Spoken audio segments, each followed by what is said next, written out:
நண்பர்கள் அனைவருக்கும் வணக்கம். நான் உங்கள் பொன்வேல் பாண்டியன், நடப்பு நிகழ்வுகள் ஆசிரியர். இன்றைய தினத்தில் நம்ம பார்க்க போகிற நடப்பு செய்திகள் ஏப்ரல் 3ஆம் தேதிக்குரியது. சரிங்களா? நடப்பு செய்திகள் ரொம்ப முக்கியமாக இருக்குது. இன்றைக்கி இருக்கிற எல்லா போட்டிகளுக்கும் அதன் அடிப்படையில் சப்ஜெக்ட் ஸ்ட்ராட்டஜிக்கு எல்லாமே கலந்து நடப்பு செய்திகளை முடிஞ்சளவுக்கு சிறப்பான முறையில் கொடுத்துருக்கிறேன். நல்ல முறையில் பயன்படுத்திக்கோங்க. உங்களுக்கான அரசு பணியை நீங்களே உறுதி செஞ்சுக்கோங்க. ஆரம்பிக்கலாமா? இன்றைய தினத்துக்கான நடப்பு செய்திகள் ஏப்ரல் 3ஆம் தேதி. அதே மாதிரி இதில் நம்ம போடுற எஃபோர்ட் எல்லாமே நிஜமாக உங்களுக்கு பிடிச்சிருந்து அப்படின்னா ஒரு லைக் பட்டனை ப்ரெஸ் பண்ணுறதுக்கு யோசிக்காதீங்க. சேனலை சப்ஸ்கிரைப் பண்ணி வச்சுட்டு அந்த பெல் பட்டனை கிளிக் பண்ணிக்கோங்க. நோட்டிஃபிகேஷனில் காட்டும். ஃப்ரீயாக இருக்கும்போது நம்ம நடப்பு செய்திகளை பார்த்து பயனடைஞ்சுக்கோங்க. ஆரம்பிக்கலாம். இன்றைய தினத்துக்கான நடப்பு செய்திகள் ஏப்ரல் 3ஆம் தேதி. ஃபஸ்ட்டு நம்ம பார்க்க போகிறது இன்றைய தினத்துக்கான முக்கிய செய்திகள். சரி, தலைப்பு செய்திகள். ஃபஸ்ட்டு பாயிண்ட் என்னன்னு சொல்லி பார்த்தோன்னா, கண்டென்சன் நியூஸில் வர்ற செய்தி தான் நாசாவின் ஆர்டமிஸ் திட்டம். சரி, அந்த ஆர்டமிஸ் திட்டம் அப்படிங்கிறது நிலாவிற்கு மீண்டும் மனிதர்களை அழைத்து செல்வதற்கான நாசாவின் திட்டம். அதை பற்றி கொஞ்சம் கிளியராக பார்க்கலாம். அடுத்து சாதனை படைக்கும் அந்த நிலவுக்கான நாசாவின் ஆராய்ச்சி திட்டம். இதுக்கு முன்னாடி என்ன சாதனை அப்படிங்கிறத நம்ம சேர்த்து பார்க்கலாம். அதே மாதிரி சமீபத்தில் இந்திய பாராளுமன்றத்தில் நிறைவேற்றப்பட்டுள்ள முக்கியமான மசோதாக்கள். சரியா, நேற்று நம்ம பார்த்ததும் இன்றைக்கும் நியூஸ் பேப்பரில் வந்ததுனால ஒரு வாட்டி ரிவிஷன் பண்ணிக்கலாம். ரொம்ப முக்கியமானது. கூடுதலாக ஒரு மசோதா இருக்குது, மறந்துடாதீங்க. அதே மாதிரி வெளிநாடுகளுக்கு இந்திய அரசு, சரியா, இந்தியா பார்த்தீங்கன்னா அதிக அளவு ஆயுதங்களை ஏற்றுமதி செஞ்சு சாதனை படைச்சிருக்கிறாங்க. எந்தெந்த நாடுகளுக்கு எந்தெந்த மாதிரி ஆயுதங்களை இந்தியா அதிக அளவு ஏற்றுமதி பண்ணுறாங்க அப்படிங்கிறத நம்ம பார்க்க போகிறோம். சரிங்களா? இதனுடன் தொடர்புடைய முக்கியமான 2 திட்டங்கள், ஒன்று மேக் இன் இந்தியா திட்டம், இன்னொன்று பார்த்தீங்கன்னா ஆத்ம நிர்பார் பாரத் திட்டம். அப்படின்னா என்ன அப்படிங்கிற மாதிரி கொஞ்சம் சிம்பிளாக பார்க்கலாம். அதை முடிச்சுட்டு அப்படியே ராஜா ரவி வர்மாவின் ஓவியம். சரியா, இந்திய வரலாற்றிலே அதிக அளவு தொகைக்கு ஏலம் விடப்பட்டுள்ளது. இந்த ஏலம் எங்கு விடப்பட்டது, சரிங்களா, அந்த மாதிரி கொஞ்சம் டீட்டெயிலாக பார்க்கலாம். அதே மாதிரி இந்திய அரசியலமைப்பின் 106வது சட்ட திருத்தம், சரியா, 2023 இன்னைக்கும் நியூஸ் பேப்பரில் வந்திருக்குது. எதற்காக இன்னைக்கு மறுபடியும் நியூஸில் வந்திருக்குது, இந்த சட்டம் எப்போது ஏற்றப்பட்டது, அதோடைய சிறப்புகள் என்ன அப்படிங்கிறத நம்ம பார்க்கலாம். சரியா, அதை பார்த்துட்டு அப்படியே இறுதியாக சூப்பர் 6 கேள்விகள். இந்த தலைப்புகளை பாருங்கள். ரொம்ப சாலிடாக எக்ஸாமில் கேட்கக்கூடிய வாய்ப்புள்ள ஒரு ஏரியா நம்ம கொடுத்துருக்குறோம். நல்லா பயன்படுத்திக்கோங்க. கண்டினியூஸாக ஒரு 3 மாதம் அப்படியே ஃபாலோ பண்ணிட்டு வந்தீங்கன்னா ஸ்ட்ராட்டஜிக்கு சப்ஜெக்ட் எல்லாமே கவர் ஆகிடும். அப்படியே கரண்ட் அஃபேர்ஸும் சூப்பராக கிளியர் ஆகிடும். சரியா, எக்கனாமிக்ஸ் ஸ்கீம்ஸ் மேக்ஸிமம் நமக்கு நிறைய நடப்பு செய்தியில் கவர் ஆகிடும். மக்களை விட்டுறாதீங்க. சரியாமா? ஃபர்ஸ்ட் பார்க்க போகிறது ஆர்டமிஸ் திட்டம். இந்த ஆர்டமிஸ் திட்டம் அதாவது நிலாவிற்கு நம்ம பேக்ரவுண்ட் லைட்டை பார்த்துடலாமா? சரியா, நிலாவுக்கு பார்த்தீங்கன்னா முதல் முறையாக நிலாவில் காலடி வைத்தவர் நீல் ஆம்ஸ்ட்ராங் அவர்கள் ஜூலை 20, 1969 அன்று அப்போலோ விண்கலத்தின் மூலமாக, சரியா, நாசா அந்த மனிதர்களை நிலாவுக்கு அனுப்பியிருந்தாங்க. முதல் முறையாக நிலாவில் காலடி வைத்தவர் நீல் ஆம்ஸ்ட்ராங் அவர்கள். சரியா, இன்னைக்கு ஜூலை 20, 1969 இருந்து 1972 வரைக்கும், சரியா, 6 முறை 12 மனிதர்களை நாசா அந்த நிலாவிற்கு ஆராய்ச்சிக்காக அனுப்பியிருக்கிறாங்க. சரியா, அதுக்கப்புறம் எதுக்கடா இது நம்ம தேவையில்லை, அங்கே என்ன அனுப்பி என்ன பண்ண போகிறோம் அப்படின்னு சொல்லிட்டு அப்படியே நாசா அசால்ட்டாக விட்டுட்டாங்க. இந்த நிலையில் 2008ஆம் ஆண்டு, சரியா, நம்மளுடைய இஸ்ரோ அமைப்பு பார்த்தீங்கன்னா சந்திரயான் 3 விண்கலத்தை சூப்பராக நிலாவை ஆராய்ச்சி பண்ணுறதுக்கு அனுப்புனாங்க. ஆர்பிட்டரில் நிலாவின் சுற்றுவட்ட பாதையில் சுற்றி வரும்போது, சரி, நிலாவின் தென் பகுதியில் இருக்கிற ஒரு பகுதியை ஃபோட்டோ எடுத்து கரெக்டாக பூமிக்கு நமக்கு இஸ்ரோக்கு அனுப்புகிறாங்க. அதில் ஒரு முக்கியமான கண்டுபிடிச்சாங்க. என்னென்னு பார்த்தீங்கன்னா, நிலாவில் தண்ணீர் இருப்பதற்கான சாத்தியக்கூறுகளை கண்டுபிடித்த முதல் திட்டம் சந்திரயான் 1 திட்டம் நம்மளுடைய இஸ்ரோ. சரியா, அந்த இதை கன்ஃபார்ம் பண்ணிட்டு இப்போ வேற போய் தண்ணீர் இருந்ததுன்னா கண்டிப்பாக நிறையா இந்த மினரல் ரிசோர்ஸஸ் நிறைய சான்சஸ் இருக்குது அப்படி சொல்லிட்டு அதை கண்டிப்பாக நம்ம நல்லா பண்ணணும் அப்படின்னு சொல்லிட்டு தான் மீண்டும் மனிதர்களையே நேரடியாக நிலாவுக்கு அனுப்புவதற்கு தான் நாசா அமைப்பு ஆர்டமிஸ் அப்படிங்கிற திட்டத்தை தொடங்கியிருக்கிறாங்க. ஏற்கனவே சோதனை முறையில் 2022 ஆர்டமிஸ் 1 செயல்படுத்தப்பட்டது. இப்போ மீண்டும் பார்த்தீங்கன்னா ஒரு 4 விண்வெளி வீரர்களை நிலாவின் சுற்றுவட்ட பாதைக்கு சுற்றி வர வைக்கிறதுக்கு தான் இந்த ஆர்டமிஸ் 2 திட்டம் ஏப்ரல் 1ஆம் தேதியில் தொடங்கியிருக்கிறாங்க. இன்னைக்குமா ஏப்ரல் 1, 2026 ஆர்டமிஸ் திட்டம் செலுத்தப்பட்டது. இந்த திட்டம், சரிங்களா, விண்கலங்கள் எங்கிருந்து அனுப்பப்பட்டது? இதற்கான விண்கலம் அமெரிக்காவின் புளோரிடா மாகாணத்தில் அமைந்துள்ள நாசாவின் கென்னடி விண்வெளி மையத்திலிருந்து ஓரியன் அப்படிங்கிற, சரியா, அந்த ஓரியன் விண்கலத்தின் மூலமாக, இந்த ராக்கெட், சரி, விண்கலத்தின் பெயர் ஓரியன். அதுக்கு பயன்படுத்தப்பட்ட அந்த ராக்கெட்டோட பேர் SLS. ரொம்ப முக்கியமானதுமா ஞாபகம் வச்சுக்கோங்க. நமக்கு GSLV PSLVன்னு சொல்லலாம், அந்த மாதிரி இங்கே இருக்க அந்த ராக்கெட் வரிசையும் கொஞ்சம் பார்த்துக்கோங்க. ஏன்னா திடீர்னு இந்த ராக்கெட் வரிசையை கொடுத்துட்டு கூட இது எந்த நாட்டுக்கு சொந்தமானதுன்னு கேட்கலாம். சரிங்களா, இந்த ஆர்டமிஸ் 2 திட்டத்தின் முக்கியமான நோக்கம் நிலவை சுற்றி வருதல் மற்றும் நிலவில் மனிதர்கள் வாழும் சாத்தியக்கூறுகளை ஆராய்தல். சரியா, ஏன்னா தண்ணீர் இருந்ததுனால மனிதர்கள், சரியா, அங்கே தங்க முடியும் அப்படிங்கிற சூழல் வரும். அதுக்கு பிள்ளையார் சொல்லிப்பட்டது சந்திரயான் 1 திட்டம் ஞாபகம் வச்சுக்கோங்க. சரிங்களா, இந்த ஆர்டமிஸ் திட்டம், சரி, அந்த 2வது திட்டத்திற்கு ஒரு 4 வீரர்கள் போக போகிறாங்கன்னு சொன்னால அதில் யார் சரியா தலைவராக இருக்க போகிறாங்கன்னு பார்த்தீங்கன்னா அமெரிக்காவை சேர்ந்த ரீட் வைஸ்மேன் அவர்கள். அடுத்து விக்டர் க்ளோவர். இந்த விக்டர் க்ளோவரை பார்த்தீங்கன்னா ஒரு பைலட்டாக போகிறாங்க. இதன் மூலம் இந்த நிலவிற்கு செல்லும் முதல் கருப்பின விண்வெளி வீரர் அப்படிங்கிற சாதனையும் படைக்கிறாரு விக்டர். அதே மாதிரி கிறிஸ்டினா கோக், சரியா, கிறிஸ்டினா கோக் பார்த்தீங்கன்னா இந்த மிஷனோட ஸ்பெஷலிஸ்ட்டாக உள்ள போகிறாங்க. இவங்க நிலாவிற்கு செல்லும் முதல் பெண்மணி அப்படிங்கிற சாதனையை படைச்சாச்சு, ஆல்ரெடி கிட்டத்தட்ட நெருங்கிட்டாங்க. அடுத்து ஜெரமி ஹான்சன், கனடாவின் விண்வெளி முகமையை சேர்ந்த ஒரு நபர். இவர் என்ன பார்த்தீங்கன்னா நிலாவிற்கு, நிலா பக்கத்தில் பார்த்தீங்கன்னா அமெரிக்கர் அல்லாத ஒரு நபர் நிலாவுக்கு போகிறாங்க அப்படின்னா முதல் நபர் யார் பார்த்தீங்கன்னா இந்த ஜெரமி அவர்கள் தான், கனடா நாட்டை சேர்ந்தவங்க. ஒவ்வொருத்தருக்கும் ஒரு சிறப்பு இருக்குது, விட்டாதீங்க மக்களே, சரிங்களாம்மா. அடுத்தபடியாக அடுத்த செய்தி போகலாம். சரி, ஆர்டமிஸ் 3 திட்டத்தின் மூலமாக தான், நாசாவோட திட்டம் 2027 சொல்லியிருக்கிறாங்க. ஆர்டமிஸ் 3 திட்டத்தில் தான் மனிதர்கள் நிலாவில் காலடி வைக்க போகிறாங்க 1972க்கு பிறகு, மறக்காதீங்க, சரியா. அதுக்கு சோதனை முன்னோட்டமாக தான் ஆர்டமிஸ் 2 திட்டம் செயல்படுத்துகிறாங்க. அடுத்து மக்களவையில் நிறைவேற்றப்பட்ட சில முக்கியமான மசோதாக்கள் என்னன்னு சொல்லி பாருங்க. ஒன்று, ஜன் விஸ்வாஸ் விதிகள் திருத்த மசோதா 2026. நேற்று ஒன்லைனில் பார்த்தோம், இன்னைக்கு கொஞ்சம் விரிவாக பாருங்க. இந்த ஜன் விஸ்வாஸ் அப்படிங்கிற எதுன்னு சொல்லி பார்த்தீங்கன்னா வணிகத்தை எளிமைப்படுத்துவதற்காக, சிம்பிளிஃபை பண்ணுறதுக்காக சிறு குற்றங்களுக்கு தண்டனை குறைக்க பல்வேறு விதிகளில் திருத்தங்கள் மேற்கொள்ள வழிவகை செய்யும் மசோதா. மொத்தத்தில் அந்த சின்ன சின்ன வியாபாரிகள், சின்ன சின்ன வணிகங்களை சரியா ஊக்கப்படுத்துகிற மாதிரி அவங்கள கஷ்டப்படுத்தாமல் இருக்கிறது தான் இந்த ஜன் விஸ்வாஸ் அப்படிங்கிற ஒரு திருத்த மசோதா மக்களவையில் நிறைவேற்றப்பட்டுள்ளது. சரிங்களா. 23 அமைச்சங்கள் துறைகளின் நிர்வாகம் தொடர்புடைய 79 சட்டங்களில் உள்ள 784 விதிகளில் திருத்தம் மேற்கொள்ள இந்த மசோதா முன்மொழிகிறது. சரிங்களா. நிறைய இல்லாமல் கொஞ்சம் சுருக்கி சின்னதாக கொண்டு வரப்பாருன்னு சொல்லியிருக்கிறாங்க. அடுத்த முக்கியமான இன்னொரு மசோதா மத்திய ஆயுத காவல் படைகள் பொது நிர்வாகம் மசோதா 2026. மத்திய ஆயுள் காவல் படைகள், சரி, சென்ட்ரல் ஆர்ம்டு ஃபோர்ஸஸ் அப்படி சொல்லுவாங்களா, அந்த மாதிரி மக்களவையில் நிறைவேற்றப்பட்டது இந்த மசோதா. சரியா. இதோட நோக்கம் என்னன்னு சொல்லி பாருங்க. மத்திய ஆயுத காவல் படைகளின், சரியா, ஷார்ட்டாக சொல்லும்போது CAPF அப்படி சொல்லுவாங்க. CRPF வேற, சென்ட்ரல் ரிசர்வ் போலீஸ் ஃபோர்ஸ், இது பார்த்தா CAPF, சரியா. பல்வேறு பிரிவுகளில் பணிபுரியும் அதிகாரிகளுக்கு, சரியா, நிறைய இருக்குல்ல, CRPF இருக்குது, BSF இருக்குது, இப்படி நிறைய படைப்பிரிவுகள் இருக்குல்ல, எல்லா ஆயுத காவல் படைகளின் பிரிவுகளில் பணிபுரியும் அதிகாரிகளுக்கான ஒரு ஒருங்கிணைந்த நிர்வாக நடைமுறை, சரிங்களா. இந்த மசோதா அதை தான் முன்மொழிகிறது அப்படின்னு சொல்லியிருக்கிறாங்க. சரிங்களா. அடுத்தபடியாக திவால் சட்ட திருத்த மசோதா, சரியா, 2026 திவால் சட்டம் ஏற்கனவே 2016 இந்தியாவில் இயற்றப்பட்டது. ஒரு வங்கி திவாலாகுதா, நிறுவனங்கள் திவாலாகுதா, அது தொடர்பான சட்டம் 2016 இயற்றப்பட்டது. அதில் சட்ட திருத்த மசோதா இப்போ ரீசெண்டாக கொண்டு வந்திருக்கிறாங்க. மக்களவை மற்றும் மாநிலங்களவையில் இந்த திவால் சட்ட திருத்த மசோதாக்கள் நிறைவேற்றப்பட்டுள்ளது. இந்திய வங்கி, இது எதுன்னு சொல்லி பாருங்க, இந்திய வங்கித்துறையின் முக்கிய தூணாக விளங்கும் இந்த திவால் சட்ட திருத்த மசோதா 2026 ஆனது வரா கடன்களை வசூலிப்பதில் முக்கிய பங்காற்றுகிறது. சரியா. இந்த பேட் டெப்ட்னு சொல்லுவாங்கல்ல, வரா கடன், அதை கலெக்ஷன் பண்ணுறதுல முக்கியமான ரோல் பிளே பண்ணும்போது இந்த திவால் அந்த அமெண்ட்மெண்ட் ஆக்ட் ஞாபகம் வச்சுக்கோங்க. சரிங்களா. பில், ஓகேவா, சாரி. திவால் சட்டம் 2016 அமலுக்கு வந்தது. அதில் தான் திருத்தம் கொண்டு வராங்க. மசோதா வரும்போது அது தொடர்பான சட்டம் எப்போது அப்படிங்கிற மாதிரி கேட்கலாம், ஞாபகம் வச்சுக்கோங்க. சரிங்களா. அடுத்து ரொம்ப முக்கியமானது பாருங்க, ஒரு பாதுகாப்பு துறையுடன் தொடர்புடைய ஒரு சூப்பரான செய்தி.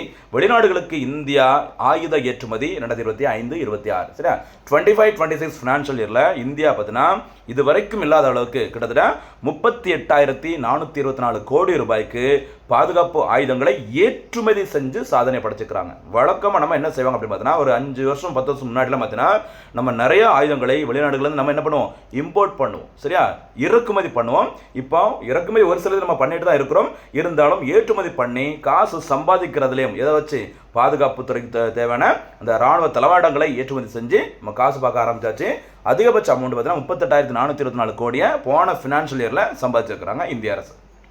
இது முந்தைய ஆண்டை விட 62% அதிகமாகும். இந்தியாவிடமிருந்து அதிக அளவு ஆயுதங்களை வாங்குகிற நாடுகள் ஒன்று அமெரிக்கா, பார்த்துக்கோங்க, அமெரிக்கா டாப்பில் வருது. சரி, அமெரிக்கா, பிரான்ஸ் மற்றும் ஆர்மேனியா. அந்த ஆர்மேனியா நாடை கொஞ்சம் நோட் பண்ணிக்கோ, சரிம்மா. அடுத்து பிரான்ஸ் நாட்டிடமிருந்து ஒரு போனஸ் கேள்வி கேட்கலாமா, ஆசையாக இருக்குது, சொல்ல பார்க்கலாம். போனஸ் கேள்வி. பிரான்ஸ் நாட்டிடமிருந்து இந்தியா வாங்கியுள்ள அதிநவீன போர் விமானத்தின் பெயர் என்ன? ஒன்று, ஓகேவா. இன்னொரு போனஸ் கேள்வி, அமெரிக்காவிடமிருந்து இந்தியா வாங்கியுள்ள அதிநவீன ராணுவ ஹெலிகாப்டரின் பெயர் என்ன? ரெண்டுமே இந்தியா வாங்கியிருக்கிறாங்க. America, France. அமெரிக்காவில் ஹெலிகாப்டர், பிரான்ஸில் போர் விமானம். என்ன பேருங்கிறத கரெக்டாக சொல்லுங்க பார்க்கலாம். சரியா. இந்தியா இந்த பிரம்மோஸ் ஏவுகணையை, சரியா, இந்தியா ரஷ்யாவும் இணைந்து உருவாக்கிட்டு இருக்கிறாங்க. அந்த பிரம்மோஸ் ஏவுகணை இந்தியாவில் தயாரிக்கப்படுகிற இடம் லக்னோ, சரியா. அங்கு தயாரிக்கப்பட்ட அந்த பிரம்மோஸ் ஏவுகணையை இந்தியா முதல் முறையாக ஏற்றுமதி செய்த நாடு பிலிப்பைன்ஸ். மறந்துடாதீங்க, இந்த ஏவுகணை எனக்கும் வேணும் அப்படின்னு சொல்லிட்டு ஒரு நாடு ஒப்பந்தம் போட்டுக்கிறாங்க. அந்த நாட்டின் பெயர் இந்தோனேஷியா, மறக்காதீங்க, சரிங்களாமா. அடுத்தபடியாக வெளிநாடுகளுக்கு இந்த இந்திய ஆயுத ஏற்றுமதியில் அடுத்த பாயிண்ட் பாருங்க. இந்திய என்னென்ன பொருட்கள், அதாவது ஆயுத பொருட்களை, தளவாடங்களை ஏற்றுமதி பண்ணுறாங்க இந்த அமெரிக்கா, பிரான்ஸ், ஆர்மேனியா நாடு இருக்கும் பார்த்தீங்கன்னா, ஒன்று ஆகாஷ் வான்வழி ஏவுகணைகள். அடுத்து பினாகா ராக்கெட் லாஞ்சர்கள், அடுத்து டோர்னியர் வகை 228 போர் விமானங்கள், ரேடார் அமைப்புகள், கவச வாகனங்கள் மற்றும் வெடிமருந்துகள். இது எல்லாமே இந்தியா எக்ஸ்போர்ட் பண்றாங்க. ஒரு சிறப்பான செய்தி. அடுத்து பாருங்க, உற்பத்தி பங்களிப்பு துறை. சரியா, மொத்த ஏற்றுமதியில் தனியார் துறை தான் 60% பங்களிப்பு வச்சிருக்கிறாங்க. இதெல்லாம் வச்சிருக்கிறது 40% பொதுத்துறை பாதுகாப்பு நிறுவனங்களாலும் ஏற்றுமதி செய்யப்படுகிறது. சரிங்களா, இந்த இடத்துல ஒரு போனஸ் கேள்வி கேட்கலாமா? இந்தியாவில் உள்ள அந்த பாதுகாப்பு துறைக்கான அரசாங்கத்தின் தலைமை அமைப்பின் பெயர் என்ன? சரிங்களா, நமக்கு சேட்டலைட் அப்படின்னா இஸ்ரோன்னு சொல்லுவோம்ல, அது மாதிரி பாதுகாப்புத்துறை அப்படின்னா கவர்மெண்ட்டுக்கு என்ன தலைமை அமைப்பு இருக்குது, அந்த அமைப்பு எப்போது உருவாக்கப்பட்டது, அதோட ஹெட் குவார்ட்டர்ஸ் எங்கே இருக்குது, எல்லாமே சொல்லுங்கள். ஷார்ட்டாக பேர் சொல்லிடுறேன், DRDO. அதோட விரிவாக்கம் எந்த ஆண்டு உருவாக்கப்பட்டது, இப்போ யார் தலைவர், அது எங்கே இருக்குது? ஏன்னா இது நிறைய வாட்டி நான் பார்த்துக்கிறோம். மக்களை நீங்கள் ஒரு வாட்டி ஞாபகப்படுத்தி தேடும்போது ஈஸியாக மனசில் நிற்கும். அதனால தான் நடுவில் அந்த போனஸ் கேள்விகளும் நம்ம கேட்டுருக்கிறோம். சரியா, ரிவிஷனுக்கு யூஸ்ஃபுல்லாக இருக்கும். இலக்கு, சரியா, இந்தியாவோட இலக்கு 2029 2030, அதாவது வர 2030க்குள்ள பாதுகாப்பு டிஃபென்ஸ் எக்ஸ்போர்ட்டை பற்றினா மொத்த மதிப்பு எவ்வளோ இருக்கணும்? சரிங்களா, 50,000 கோடியாக உயர்த்துவதற்கு இலக்கு நிர்ணயிக்கப்பட்டுள்ளது. அந்த இலக்கு நோக்கி தான் போயிட்டு இருக்கிறாங்க. 38,424 கோடி வந்திருக்கிறாங்க. எவ்வளோ டார்கெட்மா? 50,000 crore by 2030. ஞாபகம் வச்சுக்கோங்க. சரிங்களா, சரி, இதில் 2 திட்டங்கள் கொடுத்துருக்கேன். இதை கொஞ்சம் நீங்கள் வீட்டில் பாருங்கள். நான் ஒன்லைனில் சொல்லிடுறேன். ஒன்று மேக் இன் இந்தியா திட்டம். சரியா, இந்தியாவில் தயாரிப்போம் திட்டம். சரியா, ஆகஸ்ட் 28 2014. சரி, ஆகஸ்ட் 28 பாதி 2014 இந்தியாவில் தயாரிப்போம் அப்படிங்கிற திட்டத்தை மத்திய அரசு தொடங்கியிருக்கிறாங்க. அதாவது இந்தியாவில் ராணுவ தளவாடங்கள் வேறு ஏதாச்சும் ஒரு பொருட்கள் எது தயாரித்தாலும் சரி, அதில் குறிப்பிட்ட ஒரு பாகம், ஒரு பகுதி இந்திய நிறுவனங்களால் தயாரிக்கப்பட்டிருக்கும். சரியா, நமக்கு தேவையானதை நம்மளே உற்பத்தி பண்ணணும் அப்படிங்கிற மாதிரி இன்னொரு திட்டம் இருக்குது பாருங்க, ஆத்ம நிர்பார் பாரத் அபியான் திட்டம். என்ன பேரு? ஆத்ம நிர்பார் பாரத் அபியான் திட்டம். சரியா, சுயசார்பு அல்லது தற்சார்பு இந்தியா திட்டம். சரியா, 2020 இந்த திட்டம் தொடங்கப்பட்டது. இது COVID-19க்கு அப்புறம் சரியா சில விஷயங்களை இந்திய அரசு உணர்றாங்க. நமக்கு தேவையானதை நம்ம தான் உற்பத்தி பண்ணணும், எந்த நாடுகளை நம்ம டிபெண்ட் பண்ணி இருக்கக்கூடாது அப்படின்னு சொல்லிட்டு தான் அந்த ஆத்ம நிர்பார் பாரத் திட்டம் சரியா தொடங்கப்பட்டது. இந்த திட்டத்துக்கு தான் நிறைய துணை திட்டங்கள் இருக்குது, அதை மறந்துடாதீங்க. தயவுசெய்து இந்த மேக் இன் இந்தியா திட்டம், ஆத்ம நிர்பார் பாரத் அபியான் திட்டம் கொஞ்சம் டீட்டெயிலாக பார்த்து ஒரு ஹிண்ட் மாதிரி நோட் எடுத்துக்கும். சரியா, நம்ம ஷார்ட்ஸ்ல நான் வேணா இதை பற்றி நான் தனியாக சொல்கிறேன். அடுத்தபடியாக அடுத்த போலாம். ராஜா ரவி வர்மாவின் ஓவியம். சரியா, 167 கோடிக்கு ஏலம். சரியா, இந்தியாவின் வரலாற்றிலே ஒரு ஓவியத்திற்கு அதிக அளவு ஏல தொகை கிடைச்சது. இதுதான் ஞாபகம் வச்சுக்கோங்க. ராஜா ரவிவர்மா மறந்துடாதே. புகழ்பெற்ற இந்திய ஓவியர் ராஜா ரவிவர்மாவின் புகழ்பெற்ற ஒரு ஓவியம். அதோட தலைப்பு என்னன்னு சொல்லி பார்த்தீங்கன்னா யசோதா மற்றும் குழந்தை கிருஷ்ணா. யசோதா அவர்கள் பார்த்தீங்கன்னா ஒரு குழந்தை கிருஷ்ணா அப்படிங்கிற பேரில் ஒரு ஓவியம் தீட்டி இருக்கிறாங்க. 1890s இந்த ஓவியம் உருவாக்கப்பட்டது. சரிங்களா, மும்பையில் உள்ள நிறுவனத்தில் சரியா ஏலம் விடப்பட்டது. இதோட தொகை பார்த்தீங்கன்னா ஏலத்தொகை 167.20 கோடிக்கு 167 கோடி ரூபாய்க்கு இந்த ராஜா ரவிவர்மாவின் ஓவியம் சரியா ஏலம் விடப்பட்டுள்ளது. இதன் மூலம் இந்தியாவின் கலை படைப்புகளில் அதிக மதிப்புள்ள படைப்பாக இந்த சாதனை படைத்துள்ளது. சரிங்களா, சரி, எக்ஸ்ட்ரா ஒரு பாயிண்ட் பாருங்க. இந்த ஓவியம் யசோதாவின் யசோதா ஒரு பசுவிடம் பால் கறக்க குழந்தை கிருஷ்ணர் பின்னால் இருந்து ஒரு பால் கோப்பையை எடுக்க முயல்வதை சித்தரிக்கிறது. நீங்கள் ஃபோட்டோவில் பார்த்துருப்பீங்க, சூப்பரான ஒரு காட்சி இது, ஞாபகம். சரிங்களா, சரி, கடந்த ஆண்டு ஏலத்தில் MF ஹுசைனின் சரி புகழ்பெற்ற MF ஹுசைன் அவர்களின் கிராம யாத்திரை என்ற ஓவியம் 118 கோடிக்கு மேலாக ஏலம் விடப்பட்டது. அந்த ரெக்கார்டு தான் ராஜா ரவிவர்மாவின் ஓவியம் பார்த்தீங்கன்னா முறியடிச்சிருக்கு. சரிங்களா, ராஜா ரவிவர்மாவின் இந்த ஓவியத்தை கொரோனா பாதிப்பின் போது கோவிஷீல்டு தடுப்பூசி கொண்டு வந்த இந்த புனே நகரம், இந்த நகரம் மகாராஷ்டிரா புனே நகரத்தில் அமைந்துள்ள சீரம் நிறுவனத்தின் இந்தியாவின் நிர்வாக இயக்குனர் பூனாவாலா. சரி, பூனாவாலா அவர்கள் தான் வாங்கியிருக்கிறாங்க, ஞாபகம் வச்சுக்கோங்க, மறக்கக்கூடாது. சரியா, கோவிஷீல்டு எந்த நிறுவனத்தால் தயாரிக்கப்பட்டது? சீரம் நிறுவனம். இந்தியாவில் COVID-19க்கு அப்புறமா அந்த கொரோனா தடுப்பூசிகள் செலுத்தப்பட்டதுல அதிக எண்ணிக்கையில் செலுத்தப்பட்ட கொரோனா தடுப்பூசி எதுன்னு கேட்டால் கோவிஷீல்டு, மறந்துடாதீங்க. சரியா, இந்த இடத்துல உங்களுக்கு ஒரு போனஸ் கேள்வி. அதிக எண்ணிக்கையில் செலுத்தப்பட்ட கொரோனா தடுப்பூசி கோவிஷீல்டு. இந்தியாவிலேயே தயாரிக்கப்பட்ட முதல் கொரோனா தடுப்பு மருந்து எது சொல்றீங்களா? நானே சொல்லிடுவா. ஒரு 4 தடுப்பூசி நோட் பண்ணிக்கோமா. ஒன்று கோவேக்சின். சரியா, கோவேக்சின் அப்படிங்கிறது நோட் பண்ணிக்கோங்க. கோவேக்சின் அப்படிங்கிறது ஹைதராபாத்தில் இருக்கிற பாரத் பயோடெக் நிறுவனத்தினால் தயாரிக்கப்பட்டது. இதுதான் இந்தியாவிலேயே தயாரிக்கப்பட்ட முதல் கொரோனா தடுப்பு மருந்து, ஞாபகம் வச்சு. India's first indigenously made COVID-19 vaccine Covaxin, ஞாபகம் வச்சுக்கோங்க. இந்த கோவிஷீல்டு சிறப்பு மேக்ஸிமம் நம்பர் ஆஃப் டோசஸ் இந்தியாவில் செலுத்தப்படுதுன்னு கேட்டால் இந்த கோவிஷீல்டு இது சீரம் நிறுவனத்தால் தயாரிக்கப்பட்டது. ஆனால் இந்த கோவிஷீல்டு அப்படிங்கிறது ஆக்ஸ்போர்ட் யூனிவர்சிட்டி மற்றும் அஸ்ட்ராசெனகா இந்த 2 வெளிநாட்டை சேர்ந்த நிறுவனங்களால் தயாரிக்கப்பட்டது. இந்தியாவில் இதை ப்ரொடியூஸ் பண்ணது சீரம் நிறுவனம், மறந்துடாதீங்க. சரிங்களா, அடுத்து என்னென்னு பார்த்தா சைக்கோவ்டின்னு சொல்லுவாங்க. இந்த சைக்கோவ்டி அப்படிங்கிறது பார்த்தீங்கன்னா world first DNA based COVID-19 vaccine சொல்லுவாங்க. என்ன பேர்? ZY COV ZYCOV டின்னு சொல்லுவாங்க. சைக்கோவ் டி. இதை உருவாக்குனது அகமதாபாத்தை சேர்ந்த ஜைடஸ் கேடிலா CADILA இந்த நிறுவனம் உருவாக்கி இருக்கிறாங்க. உலகின் முதல் DNA அடிப்படையிலான கொரோனா தடுப்பு மருந்து ஞாபகம் வச்சுக்கோங்க. ஓகேவா? அடுத்து பயாலஜிக்கல் E அப்படிங்கிற ஒரு நிறுவனம் பார்த்தீங்கன்னா கோர்பேவேக்ஸ், சரியா? CORBEVAX அப்படிங்கிற ஒரு தடுப்பூசி உருவாக்குனாங்க. இந்தியாவில் சிறார்களுக்கு செலுத்தப்பட்ட ஃபர்ஸ்ட் COVID-19 வேக்சின் ஞாபகம் வச்சுக்கோங்க. சரி, அப்போ 4 தடுப்பூசி: கோவேக்சின், கோவிஷீல்டு, அப்புறம் என்ன பார்த்துக்கிறோம் நம்ம சைக்கோவ் டி, அடுத்து இப்போ நம்ம பார்த்தா கோர்பேவேக்ஸ். அரசியலமைப்பு திருத்த சட்டம், சரி, 106 ரெகுலராக நம்ம நியூஸில் வந்துட்டு பாருங்க. 2023ஆம் ஆண்டில் நாரி சக்தி வந்தன் அதிநியம் மசோதா என்றும் அழைக்கப்படும் இந்த மகளிர் இடஒதுக்கீடு மசோதா மக்களவை மற்றும் மாநிலங்களவை ஆகிய இரண்டிலும் வலுவான ஆதரவை பெற்று, சரியா, நிறைவேற்றப்பட்டது. இந்த மசோதா மக்களவை மற்றும் மாநில சட்டமன்றங்கள், ஞாபகம், மக்களவை மற்றும் மாநில சட்டமன்றங்கள் மற்றும் டெல்லி சட்டமன்றத்தில் பெண்களுக்கு 1/3 பங்கு அல்லது 33% இடஒதுக்கீடு கிடைப்பதை உறுதி செய்கிறது. இது தொடர்பாக விவாதங்களை நடத்த போறோம் அப்படிங்கிற மாதிரி அறிவிச்சிருக்கிறாங்க அரசு. அதனால நம்ம மறுபடியும் பார்த்துருக்கோம். சரியா? இந்த ரிசர்வேஷன் பார்த்தீங்கன்னா உடனடியாக நடைமுறைக்கு வராது. இப்போ 16வது மக்கள் தொகை கணக்கெடுப்பை தொடங்கியிருக்காங்களே, அது முடிஞ்ச பிறகு தொகுதி எல்லைகள் மறுவரையறை செய்யப்படும். சரியா? இந்த ரீஆர்கனைசேஷன் பண்ணதுக்கு அப்புறமா மக்கள் தொகை எவ்வளோ பேர் இருக்கிறாங்க, பெண்கள் எவ்வளோ பேர் இருக்கிறாங்க, எத்தனை தொகுதியில் இருக்குது அப்படி மாதிரி தொகுதிகள் மறுவரை செஞ்ச பிறகு தான் இந்த மசோதா நடைமுறைப்படுத்தப்படும் சொல்லியிருக்கிறாங்க. கிட்டத்தட்ட 2029ஆம் ஆண்டு, சரி, 2029 பார்லிமெண்ட் எலெக்ஷன் நடக்கும்போது தான் இந்த இடஒதுக்கீடு நடைமுறைக்கு வரும் சொல்லியிருக்கிறாங்க. சரி, இந்த முயற்சி முதல் முறையாக மேற்கொள்ளப்பட்டது எப்படின்னு பார்த்தீங்கன்னா 1996 தான் இந்த மகளிர் இடஒதுக்கீடு சட்டம் முதல் முறையாக மக்களவையில் அறிமுகப்படுத்தப்பட்டது. இப்போ தான் வந்து முறைப்படி ஏற்றிருக்கிறாங்க. சரிங்களா? ஓகே.